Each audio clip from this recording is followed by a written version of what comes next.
Hello guys, इस video में हम देखेंगे एक्सरसाइज 4.1 का क्वेश्चन नंबर 2। इस क्वेश्चन में हमें दिया गया check whether the value given in the brackets is a solution to the given equation और नॉट। यहाँ पे इस क्वेश्चन के अंदर हमें 6 पार्ट्स दिए गए। हर पार्ट में हमें एक इक्वेशन दिया गया है और साथ में ब्रैकेट के अंदर उस इक्वेशन के अंदर प्रेजेंट होने वाले वेरिएबल्स की वैल्यू भी दी गई है। तो इस वैल्यू को हम लोग को गिवन इक्वेशन में पुट करना है और चेक करना है कि LHS इक्वल है RHS के या नहीं। अगर LHS और RHS इक्वल है तो हम कह सकते हैं कि ये वैल्यू सोल्यूशन है इस इक्वेशन का। अगर इस वैल्यू को पुट करने पर हमें LHS और RHS इक्वल नहीं मिल रहा है तो हम कह सकते हैं कि ये वैल्यू सोल्यूशन नहीं है इस इक्वेशन का। तो चलिए फर्स्ट पार्ट देखते हैं। यहाँ पर हमें दिया गया n+5 इक्वल टू 19 और n की वैल्यू दी गई है 1। तो n इक्वल टू 1 इस इक्वेशन के अंदर पुट कर देंगे तो हमें मिल जाएगा 1 + 5 इक्वल टू 19। तो यहाँ पर आ जाएगा 6 इक्वल टू 19। तो यहाँ पर 6 और 19 इक्वल नहीं है तो हम कह सकते हैं कि LHS not equal to RHS। तो इस स्टेप के बाद आप एक स्टेटमेंट लिख देना, the value given in the bracket is not a solution to the given equation. तो यहाँ पर मैं एक क्रॉस का मार्क डाल लूंगा तो इसमें आप ये वाला स्टेटमेंट लिख देना। तो चलिए नेक्स्ट पार्ट देखते हैं। यहाँ पर हमें इक्वेशन दिया गया है 7n+5 इक्वल टू 19 और n की वैल्यू दी गई है -2। तो इस n की वैल्यू को इस इक्वेशन में पुट करेंगे तो हमें मिल जाएगा 7 into -2 + 5 equal to 19। 7 into -2 equal to हो जाएगा -14 के और प्लस में आ जाएगा 5 और इक्वल टू में आ जाएगा 19। -14 + 5 इक्वल टू हो जाएगा -9 के और इक्वल टू में आ जाएगा 19।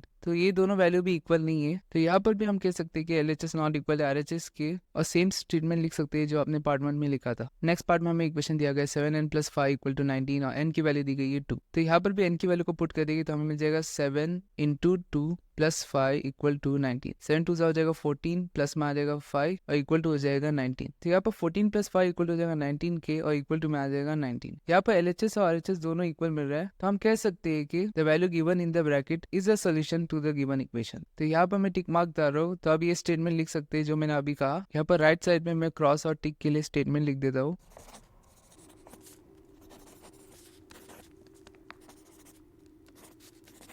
तो इस क्वेश्चन के अंदर जहाँ भी मैंने क्रॉस वाला मार्क डाला है तो अब ये वाला स्टेटमेंट लास्ट में लिख देना और जहाँ पर टिक डाला है वहां पर ये वाला स्टेटमेंट लिख देना। चलिए नेक्स्ट पार्ट देखते हैं। यहाँ पर हमें इक्वेशन दिया गया है 4p - 3 इक्वल टू 13 और p की वैल्यू दी गई है 1। तो यहाँ पर इस इक्वेशन के अंदर p के बदले 1 पुट कर देंगे तो हमें मिल जाएगा 4 इंटू 1 - 3 इक्वल टू 13। यहाँ पर 4 1 से 4 हो जाएगा तो यहाँ पर आ जाएगा 4 - 3 इक्वल टू 14। 4 - 3 इक्वल टू हो जाएगा 1 और इक्वल टू में आ जाएगा 13। यहाँ पर 1 और 13 इक्वल नहीं है तो यहाँ पर हम लिख सकते हैं 1 नॉट इक्वल टू 13। तो इस पार्ट के अंदर मैं क्रॉस वाला मार्क डाल दूंगा। चलिए नेक्स्ट पार्ट देखते हैं। यहाँ पर आ जाएगा 4p - 3 इक्वल टू 13 और p की वैल्यू दी गई है -4। यहाँ पर आ जाएगा 4 into -4 - 3 equal to 13। 4 into -4 equal to हो जाएगा -16 के, माइनस में आ जाएगा 3 इक्वल टू 13। -16 - 3 इक्वल टू हो जाएगा -19 के और इक्वल टू में आ जाएगा 13। तो यहाँ पर भी ये दोनों इक्वल नहीं है तो यहाँ पर भी क्रॉस आ जाएगा, यानी the value given in the bracket is not a solution to the given equation. जो ब्रैकेट में वैल्यू दी गई थी वो इस इक्वेशन का सोल्यूशन नहीं है। तो लास्ट पार्ट में भी हमें इक्वेशन दिया गया और p की वैल्यू दी गई है तो यहाँ पर p इक्वल टू 0 इस इक्वेशन के अंदर पुट कर देंगे तो हमें मिल जाएगा 4 इंटू 0